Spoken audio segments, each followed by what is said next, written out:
Bismillahirrahmanirrahim. Alhamdulillahi rabbil alamin. Wa bihi nasta'in ala umurid dunya waddin. Wassalatu wassalam ala ashrafil anbiya wal mursalin Sayyidina wa habibina Muhammadin wa ala alihi wa sahbihi ajma'in. Qala al-musanniful imam Hujjatul Islam Abu Hamid Muhammad bin Muhammad Al-Ghazali rahimahullah wa nafa'ana bi ulumihi fid dharain amin. Fa amma ma dzakarnahu fa huwa tafakkurun bi imaratil batin liyasluha lil qurbi wal wisal. Fa idza dayya'a jami'a umurihi bi islahi nafsihi famata yatana'amu bil qurbi. Walidzalika kana al-Khawwas yaduru bil bawadi falakiyahul Husain bin Mansur wa qala fima anta qala aduru bil bawadi uslihu hali fit tawakkul. Wa qala al-Husain afnaita umraka bi imrani batinika fa ainal fana'u fit tauhid wal fana'u fil wahidil haq huwa ghayatu maqsidit talibin wa muntaha na'imis siddiqin. Wa amma tanazzuhu anis sifatil muhlikat fayajri majral khuruji anil iddati fin nikah. Wa ammal ittisabu bis sifatil munjiyat wa sairit ta'at fayajri majri tahyiatil mar'ati jihaziha wa tanzibiha wajhaha wa mashtiha sya'raha litasluha bidzalika liliqa'i zawjiha. Fa in istaghraqat jami'a umuriha bi tabri'atir rahim wa tazyinil wajh kana dzalika hijaban laha an liqa'il mahbub ila akhir.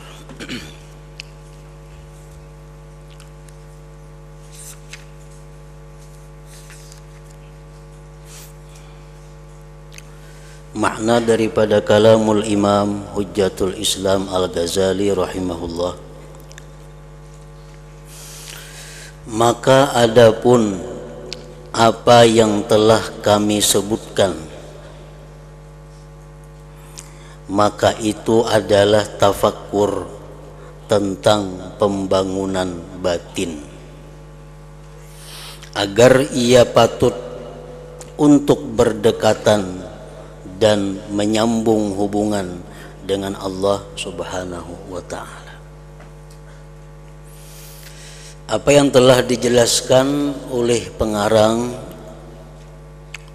tentang tafakkur supaya bisa bertobat, bertafakkur agar dapat khauf, takut kepada Allah, bertafakkur agar bisa ikhlas dalam beramal, bertafakkur agar bisa mahabbah, cinta kepada Allah. Nah, tafakkur seperti itu merupakan pembangunan batin, merupakan pembangunan hati, agar ia hati itu patut layak untuk berdekatan dan menyambung hubungan dengan Allah Subhanahu wa ta'ala.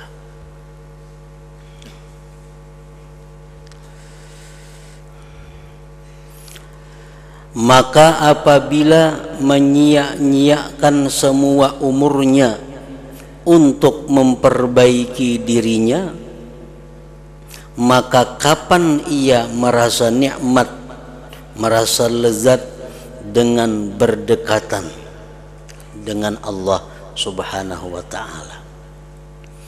Kalau inya selalu bertafakkur untuk tobat, selalu tafakkur agar bisa ikhlas, selalu bertafakkur agar bisa cinta kepada Allah, itu hajenang diurusnya sehingga menghabiskan umurnya. Kapan inya bisa bersenang-senang, berlezat-lezat di dekat Allah Subhanahu wa ta'ala? Nah, jadi artinya bahwa kita bertafakkur agar bisa tobat, kita bertafakur agar bisa takut kepada Allah, kita bertafakur agar bisa ikhlas, itu ada masa-masanya, ada ukurannya. Jangan dihabiskan umur hanya untuk tafakur seperti itu. Sama dengan orang membangun bangunan, bangun apabila tuntungnya, apabila mendiaminya. Tuntung di dapur, baiki pulang kamar. Baik sudah kamar, rumbak pulang dapur. Dapur baik, baiki pelatar. Pelatar baik, baiki pelapun. Itu aja diudak sepanjang umur. Kapan bisa menikmati bangunan itu?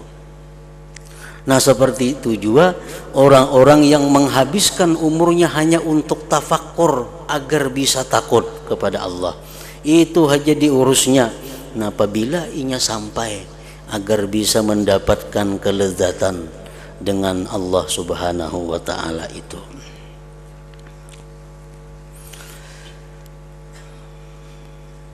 Jadi mesti ada target, ada waktu yang diusahakan dengan amaliyah hati seperti tafakur tadi. Maka apabila menyia-nyiakan semua umurnya untuk memperbaiki dirinya, maka kapan ia merasa nikmat dengan berdekatan kepada Allah Subhanahu wa ta'ala? Karena itulah Ibrahim Al-Khawas berkeliling di desa-desa. Lalu ia dijumpai oleh Al-Husain bin Mansur dan berkata, si Husain ini, sedang apa kamu keliling-keliling di desa-desa itu? Ibrahim Al-Khawas menjawab, saya berkeliling di desa-desa untuk memperbaiki keadaanku pada tawakal. Nah, jadi Husain ini si Ibrahim Al-Khawas ini selalu mengembara dari tempat ke tempat yang lain. Untuk apa? Untuk menguji sampai di mana tawakalnya kepada Allah. Begitu bertemu dengan Al-Husain bin Mansur, sedang apa engkau keliling-keliling ini? Ujar Sidin, untuk memperbaiki tawakal. Karena membagana di kota aja kada tahu tawakal seorang bujur atau kada, sampai atau kada. Lalu Al-Husain berkata, kamu habiskan umurmu dalam membangun batinmu.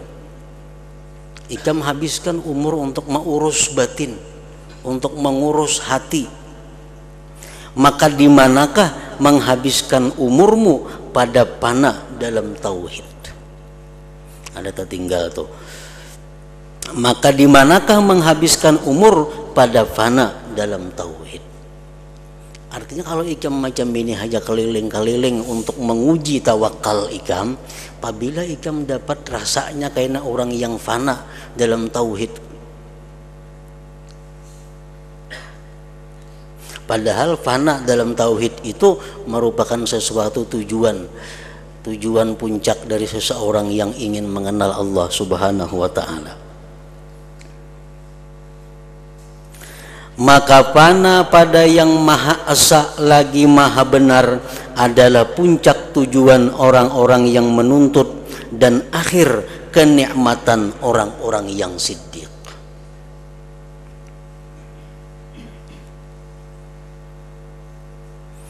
Artinya fana itu al-ghaibah anisyai lilazzatil musyahadah. Sebagian ulama mengatakan bahwa pengertian fana itu adalah dia hilang dari sesuatu karena kelezatan menyaksikan sesuatu.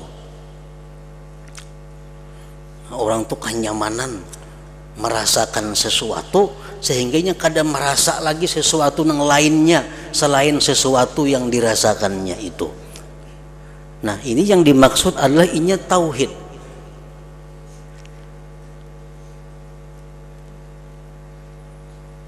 Inya memandang, inya musyahadah tentang umpamanya perbuatan Allah Subhanahu wa ta'ala.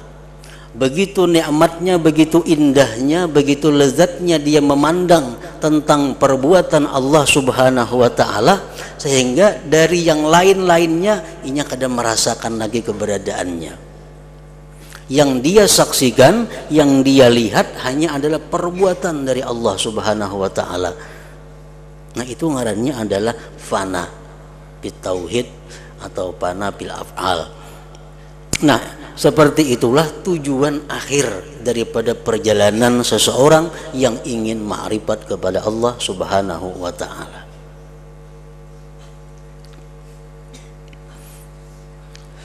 Jadi kayak apa kita membayangkan nyamannya, membayangkan nikmatnya, membayangkan lezatnya sesuatu tauhid itu. Jangankan di alam dunia ini, di dalam surga itu pun kenikmatan yang paling nikmat adalah begitu seseorang bisa memandang zat Allah Subhanahu wa taala. Itu kelezatannya kada bisa ditandingi dengan kelezatan-kelezatan yang lain. Nah, begitu seseorang hamba sudah sedang menyaksikan, sedang melihat keindahan daripada zat Allah itu, maka segala kenikmatan yang ada dalam surga hilang daripada pikirannya. Nah, itu di dalam surga. Dalam surga orang bisa melihat Allah dengan mata kepala. Nah, sedangkan di dalam dunia orang bisa menyaksikan Allah dengan mata hatinya. Nah, begitu lezatnya seseorang dengan mata hatinya itu menyaksikan tentang keesaan Allah, tentang perbuatan Allah, tentang sifat-sifat Allah. Begitu asiknya, lezatnya dia menyaksikan itu, sehingga hilanglah segala apa yang ada di sekitarnya. Bahkan dia hilang daripada merasa keberadaan dirinya sendiri. Nah, itu yang disebut dengan fana. Fana itulah yang dicari oleh hamba yang ingin mengenal Allah. Dan fana ini kadakawa diusahai oleh kita. Karena fana itu semata-mata wahbatun minallah, pemberian daripada Allah. Kita makan wadai umpamanya, kayak apa nyamannya wadai itu, kayak apa lezatnya wadai itu. Amun kita dikiau orang masih mahirani, berarti kada seberapa nyaman lagi. Masih sadar ngarannya kita. Rahatan makan saling nyamanan dimakan. Dikatuk orang lawan mandangar aja lawan katukan tuh masih ada orang yang mengatuk, berarti masih belum panak ngarannya kita dalam menikmati kelezatan yang dimakan itu.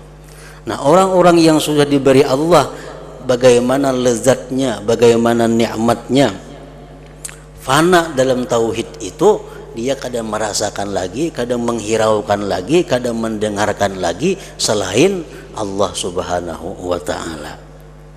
Nah, jadi fana itu didapat oleh seseorang hamba yang sudah melalui tahapan-tahapan perjalanannya menuju Allah Subhanahu wa taala.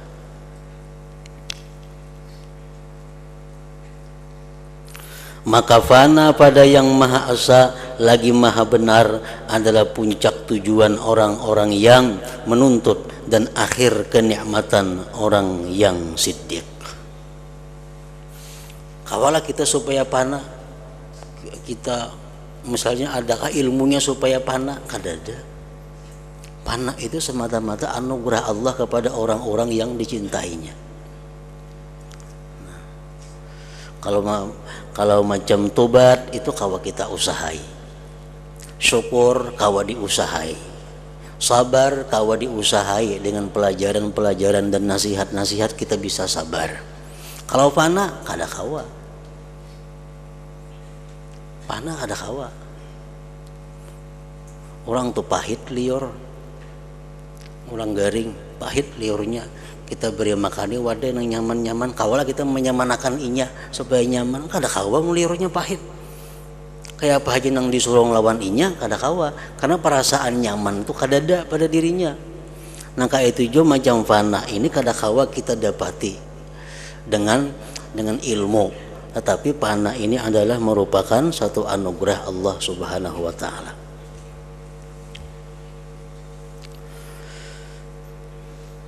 Al-Habib Abdullah Al-Idrus Al-Akbar menyatakan tentang apa-apa yang diberikan Allah melalui usaha yang kita lakukan, maka Allah berikan sesuatu sebagai pembuktian bahwa apa yang kita lakukan itu diterima oleh Allah. Contohnya tobat. Nah, kita sudah merasa bertobat kepada Allah. Cuma tobat kita itu apa sudah diterima Allah atau kada? Dosa kita sudah diampuni Allah atau kada? Kita sudah merasa bertobat. Nah, kita kada tahu nih tuh tobat diterima atau kadanya. Al-Habib ini mengatakan bahwa orang-orang yang sudah mantap dalam tobatnya itu akan mendapat sesuatu daripada Allah yang disebut dengan mahabbatullah, cinta kepada Allah. Nah, cinta kepada Allah artinya apa? Bahwa tanda orang yang tobat diterima itu dia cinta kepada Allah. Tandanya orang cinta apa? Selalu ingat, seringkali menyebut-nyebut namanya. Nah, itu tanda orang yang cinta. Nah, jadi selama diri kita belum ada perubahan kecintaan kita kepada Allah, sebelum dan sesudah tobat kada ada perubahan kecintaan kita kepada Allah, itu menunjukkan tobat kita belum mantap, belum bujur. Nah, tobat itu kita kau mau usahai, kita kau pelajari, kita kau membiasakan. Tapi kalau cinta kepada Allah itu kada kau itu hadiah dari Allah. Kalau kita mencintai seseorang yang kita kada tahu, kada kau. Kalau kada diberi hadiah oleh Allah.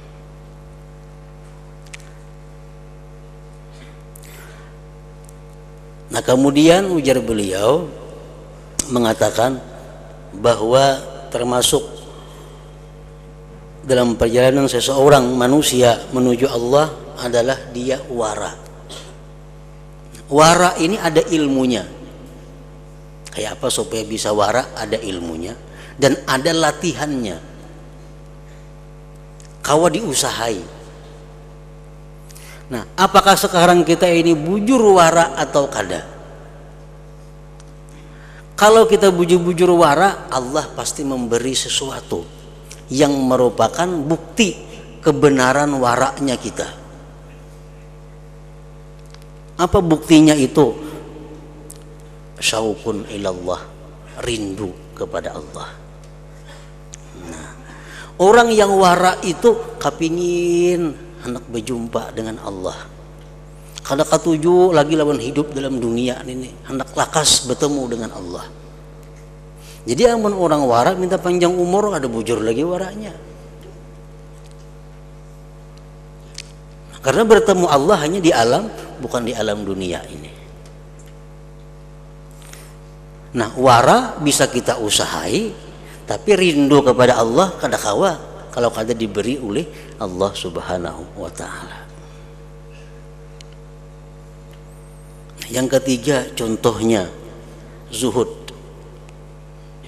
Zuhud itu mengutamakan akhirat daripada dunia.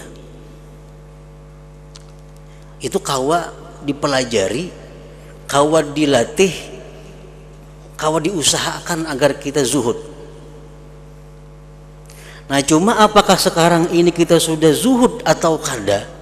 Allah ada memberikan tanda yang sekaligus hadiah untuk kita kalau kita bujur-bujur zuhud. Apa hadiah yang diberikan Allah? Khusyuk. Khusyuk.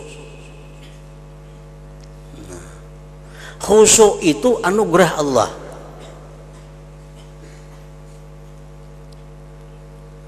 Kayak apapun kita mempelajari masalah khusyuk, kalau kita kada dapat anugerah kada kawa khusyuk sembahyang itu. Baca Quran kah, beribadah kah. Pada tahu sudah cara-caranya, tetap kada kawa khusyuk. Karena khusyuk itu adalah mauhibah, pemberian Allah. Nah, kayak apa cara supaya diberi Allah kita ini khusyuk itu? Zuhud. Seapa zuhudnya kita bisa dinilai daripada khusyuknya kita. Nah, orang-orang yang masih dalam golongan hubbud dunia, orang-orang yang masih dalam golongan mencintai dunia, itu sulit untuk khusyuk. Bisa kada kawa khusyuk. Karena Allah akan memberi khusyuk kepada orang-orang yang mencintai dunia.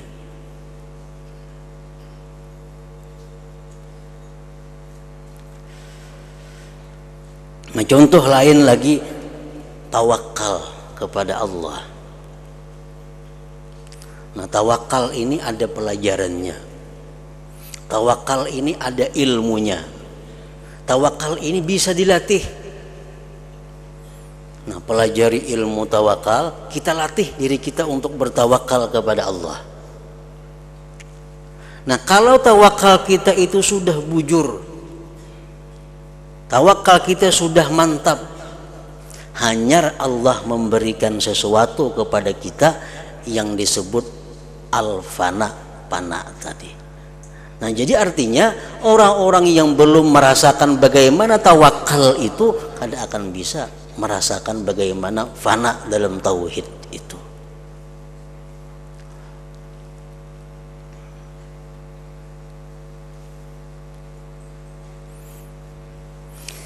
Nah, di sini Imam Ghazali mengatakan bahwa janganlah kita menghabiskan umur kita dengan mengusahakan supaya takut kepada Allah, mengusahakan supaya kita ikhlas, mengusahakan supaya kita bisa tawakal, jangan dihabiskan umur untuk itu. Amun dihabiskan umur untuk itu, kapan kita bisa menikmati fana? Bagaimana kita bisa menikmati lezatnya orang dekat dengan Allah Subhanahu wa ta'ala?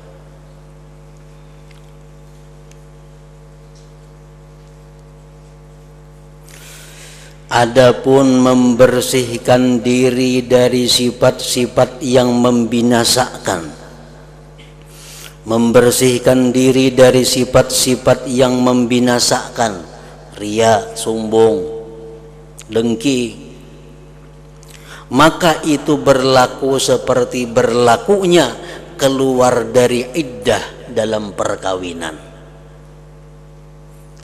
Umpamanya seorang perempuan ini ditinggalkan wafat suaminya, ditinggalkan wafat suaminya. Nah, kawala perempuannya kawin pulang, kada kawa kalau kada beiddah dulu. Apa gunanya iddah itu? Tabriatur rahim, membersihkan rahimnya. Nah, jadi kita berusaha membersihkan diri dari sifat-sifat yang tercela itu sama dengan perempuan dalam iddah untuk membersihkan rahimnya. Iddah itu ada kalau masanya. Ada yang 3 bulan, ada yang 3 kali suci, ada 4 bulan 10 hari, ada masanya. Adapun bersifat dengan sifat-sifat yang menyelamatkan, perbuatan-perbuatan taat lainnya, maka itu berlaku seperti berlakunya persiapan seseorang perempuan akan perlengkapannya, pembersihannya akan wajahnya, dan penyisirannya akan rambutnya, agar ia pantas dengan demikian itu berjumpa dengan suaminya. Nah, perempuan yang sudah dilamar nih, perempuan yang sudah dilamar tapi yang masih dalam iddah wafat umpamanya, inya masih membersihkan rahim. Nah, tuntung membersihkan rahim, hanya inya dihiasi, nah, dibajui dengan baju nang baik, dikakamban nang baik, dipupuri pupur nang baik, diselindangi selindang nang baik. Untuk apa? Untuk pacang betatai lawan suaminya. Nah, itu perumpamaan orang-orang yang sedang menghias dirinya dengan ikhlas, menghias dirinya dengan ridha, dengan tawakal, dengan syukur, dengan sabar. Itu adalah perhiasan-perhiasan yang dipersiapkannya untuk berdekatan dengan Allah Subhanahu wa ta'ala.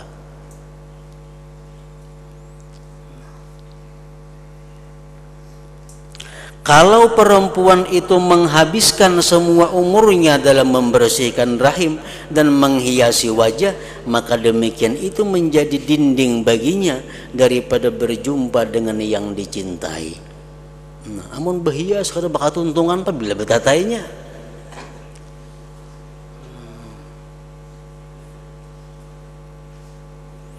Nah, sama orang manusia yang selalu berusaha hendak ikhlas, berusaha terus menerus supaya dapat ridha, supaya dapat sabar. Itu aja yang dikaji, yang dijalankan. Apabila bisa dapat anugerah Allah untuk dekat dengan Allah.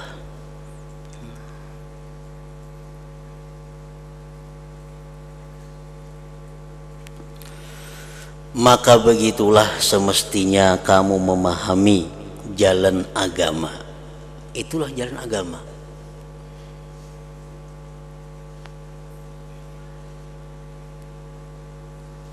Kalau kamu termasuk orang-orang ahlul mujalasah, orang-orang yang hendak semajelis dengan Allah.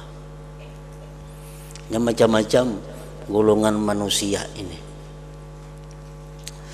Misalnya seorang raja. Raja ini inya menggaji rakyatnya umpamanya 1 juta per bulan. 1 juta per bulan. Asalkan rakyatnya mau bekerja ke ini. Nah, rakyat yang digaji ini kada rata pemikiran pemahamannya. Ada yang sudah merasa puas, merasa cukup dengan bekerja demikian dapat gaji 1 juta. Sudahnya merasa puas. Ini kada perlu tahu siapa rajanya, kada perlu tahu kayak apa orangnya, kada perlu tahu kayak apa pribadinya, kada perlu tahu. Namun tiap bulan 1 juta dapat bisukan begawi kemarin bulik. Ada manusia yang seperti itu. Kayak apa kehebatan rajanya, ini kada mikirkan itu. Tanggal 1 juta, iya sudah. Sebulan 1 juta. Nah, ada manusia-manusia yang berpikir hendak tahu lawan rajanya itu kayak apa. Nah, supaya bisa dekat. Barangkali kini ada lebihnya daripada yang tiap bulan diberinya ini. Ada yang hendak dekat lagi, ada yang hendak ketujuh bakawan lawan raja. Nah, macam-macam manusia. Nah, kayak itu juga manusia dengan Allah Subhanahu wa taala ada yang punya prinsip yang penting mati jangan ke neraka, biar kada ke surga kada apa-apa.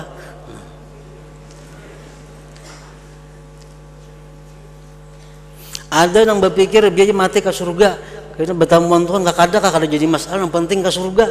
Main bidadari banyak kada jadi masalah. Nah, ada yang pikirannya kayak itu. Ada manusia yang berpikir aku hendak dekat dengan Allah, aku hendak semajelis dengan Allah, aku selalu bisa berkomunikasi dengan Allah. Nah, macam-macam manusia. Kalau kamu termasuk orang yang ahlil mujalasah, nah hendak semajelis dengan Allah, nah pahami jalan agama.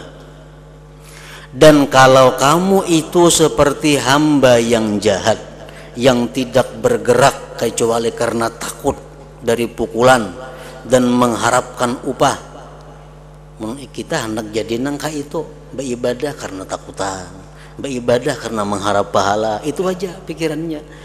Maka ambillah beserta menyusahkan badan dengan amal-amal yang zahir. Ini nang beramal tu lapah, nang 10 rakaat tu rihuk awak yan itu. Kenapa? Karena beramal takutan bila kada beramal dipukul orang. Beramal itu kadang mau menikmati dengan pekerjaannya, karena beramalnya karena terpaksa.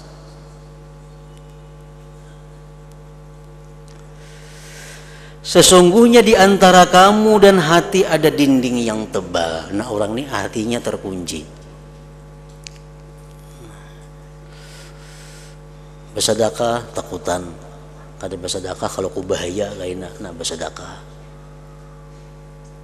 Bersedekah ada yang mengharapkan pahala dari Allah. Nah, orang yang macam ini sakit. Ada nikmatnya beramal itu. Maka apabila kamu menunaikan amal perbuatan dengan sebenarnya, ini beramal karena takutan lawan siksa Allah, beramalannya bujur-bujur, beramal, bujur-bujur beramalnya, maka kamu termasuk penghuni surga. Masuk surga juga matinya. Tetapi untuk mujalasah, untuk bermajlis dengan Allah, untuk sekedudukan dengan Allah, maka itu ada kaum yang lain, ada orang yang lain, nggak ada masuk orang ini di situ.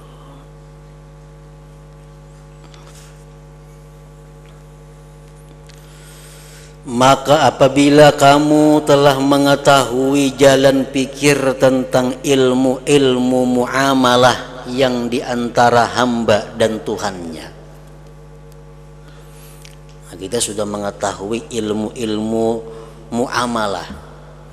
Ilmu muamalah dengan Tuhan itu artinya ilmu tentang tobat macam apa, ilmu tentang wara kayak apa, ilmu tentang zuhud macam apa, ilmu tentang syukur macam apa, ilmu tentang sabar macam apa, ilmu tentang khauf, raja, tawakal macam apa. Nah sudah tahu nih tuh, maka semestinya kamu menjadikan demikian adat kebiasaanmu pagi dan sore.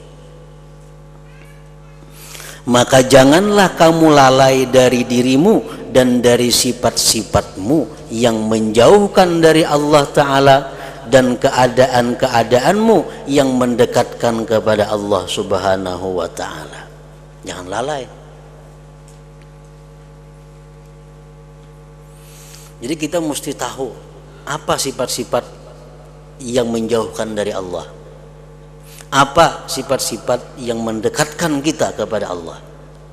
Nah itu kita periksa pagi dan sore. Bahkan setiap murid semestinya ia mempunyai catatan yang ditetapkan padanya sejumlah sifat-sifat yang membinasakan, sejumlah sifat-sifat yang menyelamatkan, dan sejumlah perbuatan maksiat dan perbuatan-perbuatan taat, dan ia memeriksa dirinya atas catatan itu setiap hari.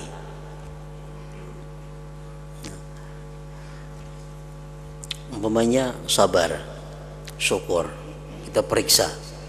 Nah, aku selama ini sudah bisa sabar, sekarang aku sudah bisa sabar. Nah curit, artinya sekarang kalau sudah bisa sabar, kada perlu lagi tafakur untuk mencari sabar karena sudah bisa. Nah, kemarin sebuting nggak ada pikiran lagi. Syukur, oh sekarang aku sudah bisa bersyukur, sudah bisa jadi orang yang syukur. Curit, syukur. Nah artinya apa? Kada usah lagi berpikir mencari dalil-dalil supaya bisa jadi orang yang bersyukur. Mak dua buteng sudah nang kawa diambil sifat-sifat nang menyelamatkan. Supaya jangan membuang waktu dengan membaiki tadi. Supaya jangan membuang waktu dengan membangun hati terus-menerus, karena kada bakal untungan.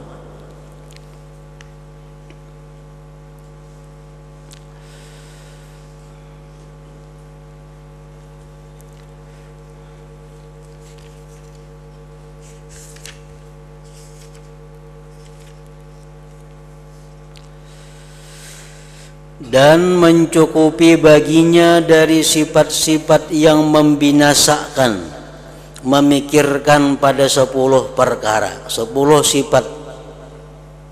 Nah ini yang diperhatikan. Nang pagi sore kita lihati catatan kita, 10 sifat yang membinasakan, yang mencelakakan. Sesungguhnya kalau ia selamat dari 10 sifat itu, maka ia selamat dari lainnya.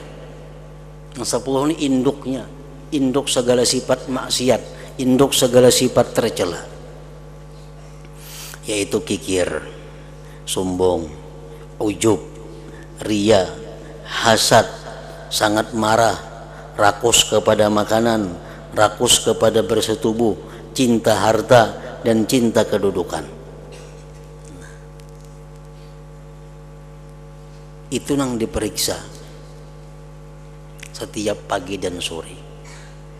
Kalau kita sudah kada ada lagi punya sifat ria umpamanya, kada perlu kita memikirkan kayak apa cara supaya kita terhindar daripada riya.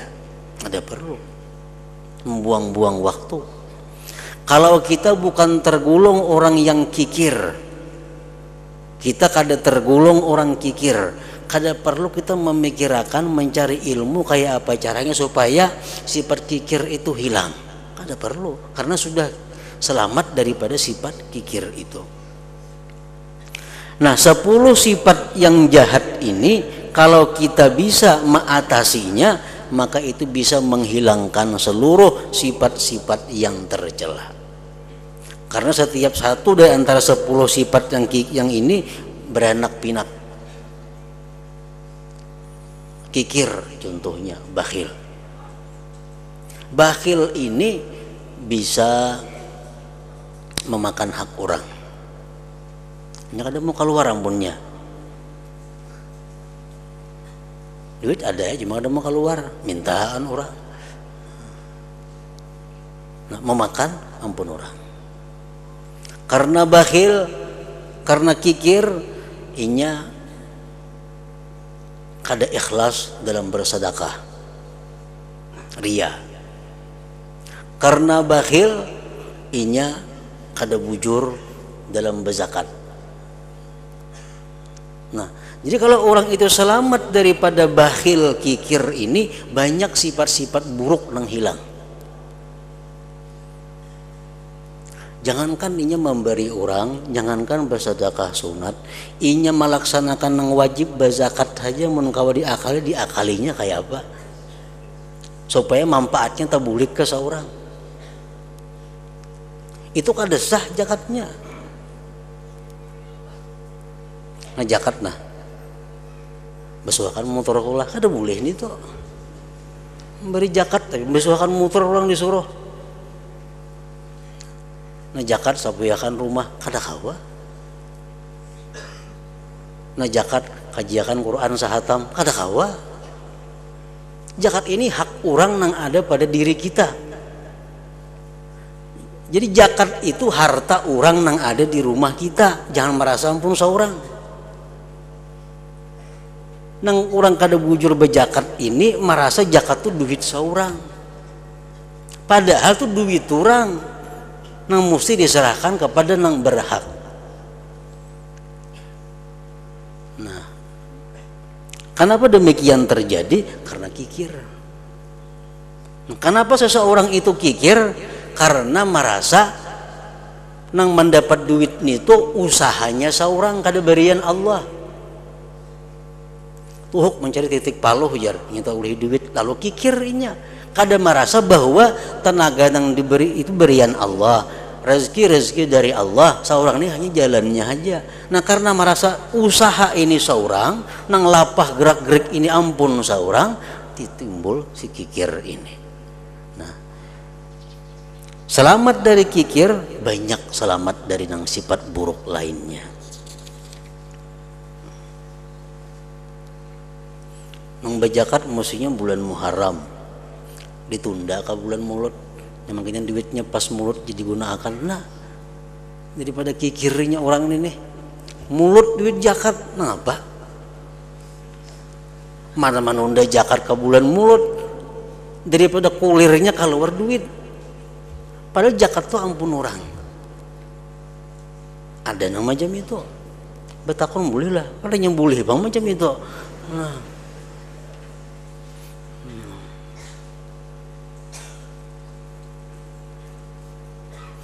dalam batakon boleh duit zakat jadi haulakan ke kuitan. Mahal kuitan duit zakat juga. Kenapa nih itu? Kikirnya bang.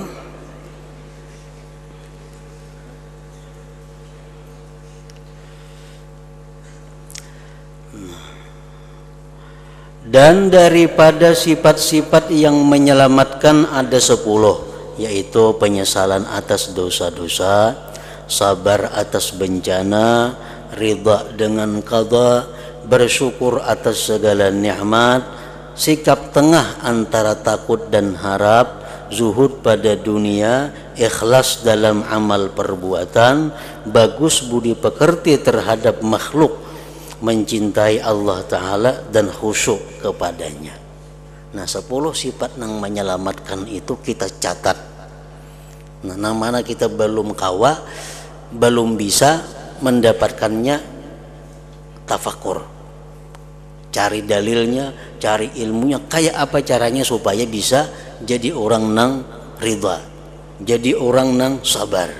Nah kalau sudah bisa dicurit, kada perlu lagi diusahakan untuk mengurangi pikiran-pikiran kita kepada yang sudah ada. Nah maka inilah 20 macam sifat, yaitu 10 yang tercela dan 10 yang terpuji. Manakala ia dijaga dari sifat-sifat yang tercela satu sifat saja, maka ia menggariskan atas satu sifat itu di dalam catatannya dan ia meninggalkan berpikir padanya. Ini sudah selamat daripada kikir curit. Tidak perlu lagi dipikirkan itu. Dan bersyukur kepada Allah Ta'ala atas terjaganya dari satu sifat itu, dibersihkan hatinya padanya. Dan ia tahu bahwa demikian itu tidak dapat sempurna kecuali dengan taufik Allah Ta'ala dan pertolongannya padanya. Kaulah kita menghilangi sifat yang tercela, kalau kada ditolong Allah kada kawa. Orang yang dulunya kikir jadi pemurah, kawalah kada kawa kalau kada ditolong oleh Allah. Dan jikalau Allah Ta'ala menyerahkan demikian itu atas dirinya, kita nih hendak membaiki diri, kada ditolong oleh Allah, niscaya tidak mampu menghapus sekurang-kurangnya sifat yang hina dari dirinya. Nah, jikalau 10 sifat yang tercela sabuting nang sudah kawa curit, lalu ia menghadapi kepada 9 sifat yang tersisa. Kawa pulang sabuting gini curit 8, dan begitu seterusnya ia berbuat sehingga ia menggaris atas semuanya. Dan begitu pula ia menuntut dirinya dengan bersifat dengan sifat-sifat yang menyelamatkan. Apabila ia telah bersifat dengan sifat daripadanya seperti tobat dan penyesalan umpamanya, maka ia menggariskan atasnya dan ia menyibukkan diri dengan sisanya. Sifat yang menyelamatkan yang wajib ada pada diri kita ada 10 tadi Jisidin. Pertama tobat. Nah, kayak apa supaya kita ini terbuka tobat nih? Tafakur. Nah, tafakur supaya terbuka hati untuk tobat, tafakur tentang dosa-dosa, bahayanya dosa. Kalau sudah tobat, kada usah lagi tafakur tentang tobat, karena sudah dapat tobat. Tafakur itu gunanya untuk mendapatkan tobat. Kalau sudah dapat tobat, buangi. 9 lagi sisanya. Dan inilah yang diperlukan oleh seorang murid yang bersungguh-sungguh. Adapun kebanyakan manusia dari golongan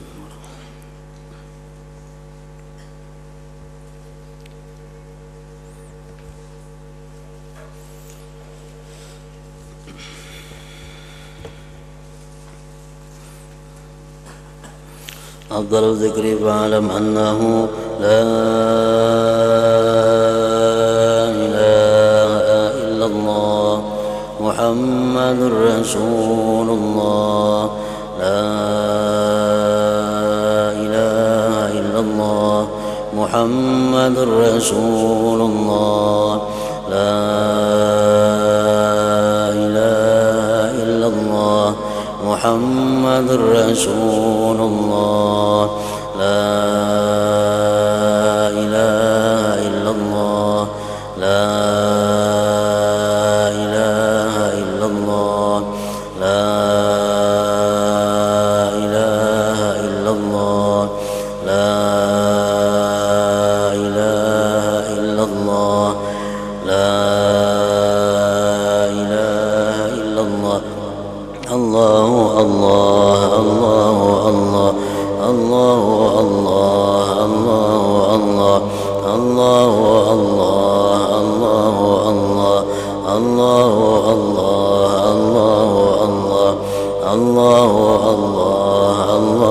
Allah الله الله الله لا إله إلا الله محمد رسول الله لا إله إلا الله محمد رسول الله لا إله إلا الله محمد رسول الله لا إله إلا الله الفاتحة.